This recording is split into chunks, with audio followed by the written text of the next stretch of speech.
ஒரு சட்டமன்ற உரையில் மக்களுக்கான பிரச்சனை என்ன, பிரச்சனைக்கான தீர்வு என்ன, தீர்வுக்கான திட்டம் என்னன்னு பேசுவதற்கு இவர்களுக்கு வக்கில்லை. ஒருவர் மனைவியை காணுங்கிறாரு, இன்னொருத்தர் அப்பா காணுங்கிறாரு. இதான் ஒரு அரசியல் நாகரிகமா? இதுதான் தனிமனித அன்பா? உங்களுக்கு அரசியல் இது தானே? ஒரு சட்டமன்றம் எப்படின்னு இருக்கணும்? எவ்வளவோ பிரச்சனைகள் இருக்குது, எவ்வளவோ கொடுமைகள் நடக்குது, பாலியல் வன்கொடுமை நடக்குது, இதை பற்றியெல்லாம் பேசல. திமுகவும் தாவேக்காவும் சம்பந்தமே இல்லாத ஒரு அரசியலை தனி மனித வெறுப்பை சட்டமன்றத்துக்குள்ளே காமிச்சிட்டு இருக்காங்க. ஒரு ஆதித்யா, சிரிப்பொலி, சோட்டா பீமு, டோராபுச்சி பார்ப்பது போல தான் இந்த சட்டமன்ற உரையெல்லாம் இருக்குது. நான் இப்போ கல்லூரி படிச்சுட்டு 4 வயசு 5 வயசு இருக்கும்போது நான் அழுதன்னா அடம் பிடிச்சேன்னா எங்கள் அம்மா சோட்டா பீம் போட்டு காமிப்பாங்க டிவியில். அதை நான் பார்த்துட்டே கொஞ்சம் மிச்சர் பார்த்துட்டே சாப்பிட்டுட்டே கொஞ்சம் சிரிச்சிட்டு இருப்பேன். அதே போல் தான் இன்றைக்கி அண்ணன் உதயநிதி அவர்கள் பேசுவதையும் மாண்புமிகு முதல்வர் விஜய் அவர்கள் பேசுவதும் ஆதித்யா, சிரிப்பொலி போல் காமெடி சேனலாக தான் இருக்குது.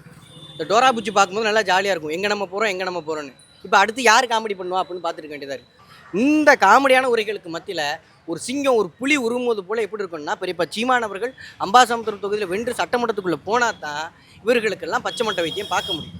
அதுக்கான களம் தான் இப்போ தயாராகிட்டு. இப்போ ஒற்றை மனிதனா சீமான் அவர்கள் சட்டமன்றத்துக்குள்ள போனா ஒற்றை மனிதனா என்ன பண்ணிட முடியும்னு நினைக்கிறீங்க? ஒற்றை மனிதன் வந்தனால தானே 36 லட்சம் ஓட்டானது. ஒற்றை மனிதன் தானே 8% மேலே வாக்குகள் பெற்றாரு. ஒற்றை மனிதன் தானே பல்லாயிரக்கணக்கான போராட்டங்கள் பண்ணியிருக்காரு. ஒற்றை மனிதன் தானே 250க்கும் மேற்பட்ட வழக்குகள் வாங்கியிருக்கிறாரு. அந்த ஒற்றை மனிதன் சீமான் தானே என்ன போன்ற சிறு பிள்ளைகளை அரசியல் படுத்தி தெளிவுபடுத்தி இன்னைக்கு இந்த கேமராக்கு முன்னாடி இன்னும் பேச வச்சிருக்கிறாரு. அந்த ஒற்றை மனிதன் தானே இடும்பாவன கார்த்தியையும், அண்ணன் சாட்டை துருமுருகன் அவர்களையும், இசை மதிவானையும், துருவனையும், ஃபர்கனாக்காவையும் பல கருத்தியல் அறிவாயுதங்களை உருவாக்கியிருக்கிறாரு. அந்த ஒற்றை மனிதனான பல மகளிர் பாசறைன்னு தனியாக கொண்டு வந்து மகளிருக்கு என்று 117 ஆண்கள் 117 பெண்கள்னு இடஒதுக்கீடு கொடுத்துருக்காரு தன்னுடைய தேர்தல் அறிக்கையிலே. சின்ன சின்ன பிள்ளைகள், மழலையர் பாசறை பிள்ளைகளை, இன்றைக்கி பிள்ளையார்பட்டு மகளின்னு ஒரு பாப்பா இருக்கா, அந்த பாப்பாட்ட போயிட்டு அந்த ஒற்றை மனிதன் தான் அறிவாயுதமாக அந்த பாப்பா உருவாக்கியிருக்கிறார். இன்றைக்கி அந்த ஒற்றை மனிதன் பல்லாயிரக்கணக்கான சீமான்களை, ஒரு சீமான் பல்லாயிரக்கணக்கான சீமான்களை இன்றைக்கி உருவாக்கியிருக்கிறார். இன்றைக்கி நாம் தமிழர் கட்சி பிள்ளைகள்கிட்ட வாயை கொடுத்து ஒருத்தர் வெல்ல முடியாது, கருத்தியலால் வெல்ல முடியாது. அந்த அளவுக்கு ஒற்றை மனிதன் மாபெரும் புரட்சி பண்ணியிருக்கிறார். ஒரே ஒரு ஒற்றை மனிதன் தான் இங்கே கனிம வளம் பற்றியும், காட்டு வளம் பற்றியும், நீர் வளம் பற்றியும், நில வளம் பற்றியும், மண் வளம் பற்றியும், மலை வளம் பற்றியும், எல்லா சூழலியல் அரசியல் பற்றியும், உலக அரசியலேருந்து உள்ளூர் அரசியல் வரை தெளிவாக, துண்டுச்சீட்டு இல்லாமல், ஏப்பூர் சீட்டு இல்லாமல், மனப்பாடம் பண்ணாமல் தெளிவாக அந்த ஒற்றை மனிதன் தான் அரசியல் பேசியிருக்கிறார் இந்த 16 ஆண்டு காலத்தில். அந்த மனிதன் பேசியது தான் இன்றைக்கி நடந்து கொண்டு இருக்கிறது. எப்படி ஒற்றை மனிதன் பேசிய அரசியல் இது. அந்த ஒத்த ஆள் உள்ளரி போனால் மொத்த ஆளும் க்ளோஸு. எங்களுக்கு மொத்த ஆளும் சட்டமன்றத்துக்குள்ளே போகணும் தேவையில்லை. இப்போ கிட்டத்தட்ட 10 தொகுதியில் இடைத்தேர்தல் வருதுன்னா 10 தொகுதியில் நாங்கள் வெல்லணும்னு அவசியம் இல்லை. ஒத்த தொகுதி வென்றா போதும். ஒத்த ஆள் உள்ளரி போனால் மொத்த ஆளையும் முடிச்சு விட்டுறலாம். அப்படி ஒருவர் உள்ள போய் அங்கே பேச வாய்ப்பு கிடைக்குன்னு நினைக்கிறீங்களா? ஏன்னா இத்தனை வெளில ப்ரெஸ் மீட்டில் போட்டு வந்து வெளுக்க போகிறோம், வெளில போராட்டம் பண்ண போகிறோம். எப்படியா இருந்தாலும் அம்பாசமுத்திரம் சட்டமன்ற உறுப்பினர் சீமான் தானே சொல்லுவாங்க. எங்களை நீங்கள் சட்டமன்றத்துலேருந்து வெளியேற்றுங்க, நாங்களே வெளிநடப்பு வேணால் செஞ்சு வரோம். வெளில அத்தனை ஊடகமும் இருக்கும்ல. இதுக்கு முன்னாடி சீமானுங்கிறவர் சாதாரண ஆள், ஒரு கட்சியினுடைய தலைமை ஒருங்கிணைப்பாளர் தானே இந்த ஊடகம் புறக்கணிச்சது. இப்போ அடுத்து ஒரு சட்டமன்ற உறுப்பினர் பேசும்போது அதை காமிச்சே தானே ஆகணும். நீ உள்ளே எங்களை பேசலாம், நான் வெளில வந்து பேச போகிறேன், இல்லைனா வெளில கூட்டங்கள் போட்டு பேச போகிறேன், நான் சமூக வலைதளத்தில் பேச போகிறேன், அது என்னால் பரப்ப முடியும். இப்போ ஊடகங்களை சந்திக்கிறதுக்கு சீமான் அவர்கள் தொடர்ச்சியாக மறுப்பு தெரிவிச்சுக்கிட்டே இருக்காரு.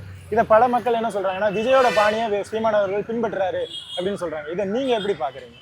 அண்ணன் விஜய் அவருடைய பாணியெல்லாம் பின்பற்றல. அப்படியா இருந்தால் பாட்டிலுக்கு 10 ரூபா இது மாதிரி நாங்கள் இது மாதிரி பாட்டு பாடிட்டு சும்மா ஜாலியாக வைப் பண்ணிவிட்டு மொத்தம் 33 நாள் பரப்புரையில் 10 நாள் மட்டும் பரப்புரை பண்ணிவிட்டு அப்படியே போயிருப்போம். அப்படிலாம் இல்லை. பெரியப்பா சந்திக்காத ஊடகங்களே கிடையாது.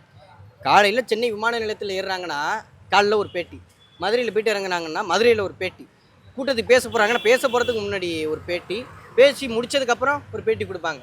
ஒரு நாளைக்கு 10 ஊடகங்களை கூட, எத்தனை ஊடகங்கள் முன்னாடி இருந்தாலும் தன்னுடைய ஃபிங்கர் டிப்ஸில் நுனி வரல எல்லாத்துக்கும் பதில் சொல்லுவாங்க பெரியப்பா சீமான் அவர்கள். அப்படியாப்பட்ட நபரை இந்த ஊடகங்கள் காமிக்கலை. எத்தனை மாநாடு நடத்தினார், எத்தனை மேடை பேச்சுகள் பேசினார், எத்தனை கிலோமீட்டர் பயணித்தார், இது ஏதாவது இந்த ஊடகங்கள் காமிச்சதா? தனக்கு டிஆர்பி ரேட்டு ஏறணும் என்பதற்காக டிவிகேவை மட்டுமே இந்த ஊடகங்கள் காமிச்சிட்டு இருந்தது.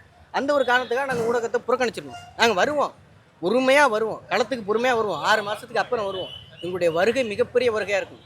அன்னைக்கு இந்த ஊடகத்தெல்லாம் நாங்கள் சந்திக்கிறோம். பெரியப்பா சீமான் அவர்கள் பேசிகிட்டு இருந்தப்போ அவரை பற்றி இந்த ஊடகங்கள்லாம் பேசலை. அவர் பேசவே இல்லை, அமைதியாக இருக்கார். அவரை பற்றி இன்றைக்கி அத்தனை ஊடகங்களும் பேசிகிட்டு இருக்கு. இந்த ஒரு காரணத்துக்காகத்தான், இதற்காகத்தான் நாங்கள் இன்றைக்கி அமைதியாக இருக்கோம்.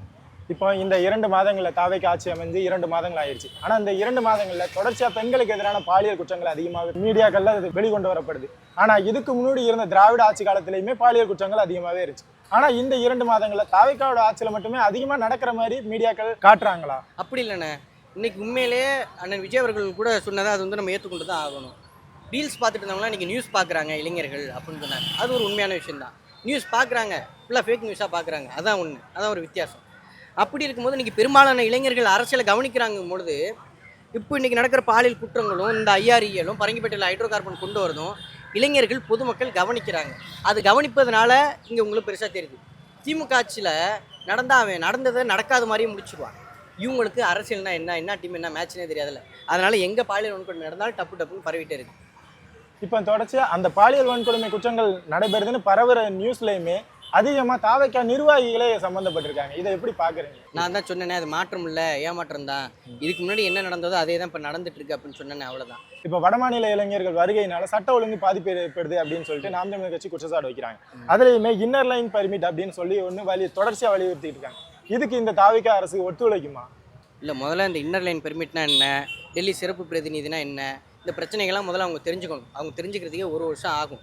இன்னர் லைன் பெர்மிட்டா, இது எந்த படத்தோட டைட்டில்னு கேட்பாங்க தமிழக கட்சி கழகத்தில்.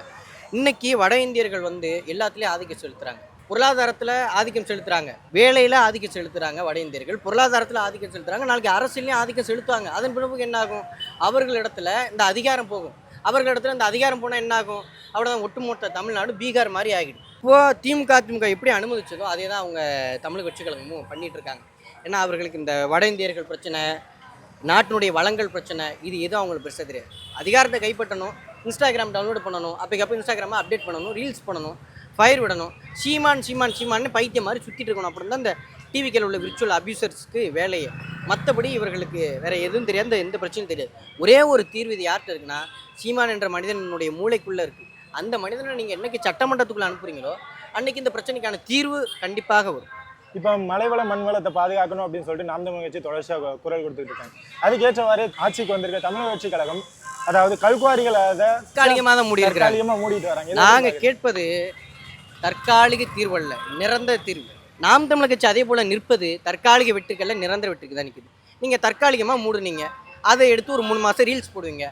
அடுத்த 4.5 வருஷத்துக்கு அடுத்த 4.5 வருஷம் தான் திறந்துடும், பாட்டில் அள்ளிட்டு போயிடுவானே. நாங்கள் தற்காலிகமாக மூட கேட்டோமா? நாங்கள் அதுவும் ஒட்டுமொத்தமான குவாரிகளை மூடணும்னு சொல்கிறோம். நீங்கள் 17 குவாரிகள் தான் மூடி இருக்கிறீங்க. இது எந்த விதத்தில் நியாயம்? நான் ஒட்டுமொத்த குவாரிகளும் மூடணும், என்னுடைய வளங்களை சுரண்டக்கூடாது. கேரளாலேருந்து இங்கே கழிவுகளை கொட்டுறா, நீங்கள் மலை வெட்டி போய் நீ அவன்கிட்ட கொட்டுற. இது என்ன விதத்தில் நியாயம்? நான் கேட்டேன் அதிமுகட்ட. இன்றைக்கி அதே தமிழக கட்சி கழகம் பண்ணியிருக்கு. இது எந்த விதத்தில் நியாயம் சொல்லுங்கள்? நான் நிரந்தர தீர்வு அதுதான் நான் கேட்குறேன். கடைசியாக ஒரு கேள்வினா, இப்போ இந்த ஆட்சியை நீங்கள் ஒரே வார்த்தையில் சொல்லணும்னா எப்படி சொல்லுவீங்க? No comments. ஓகே.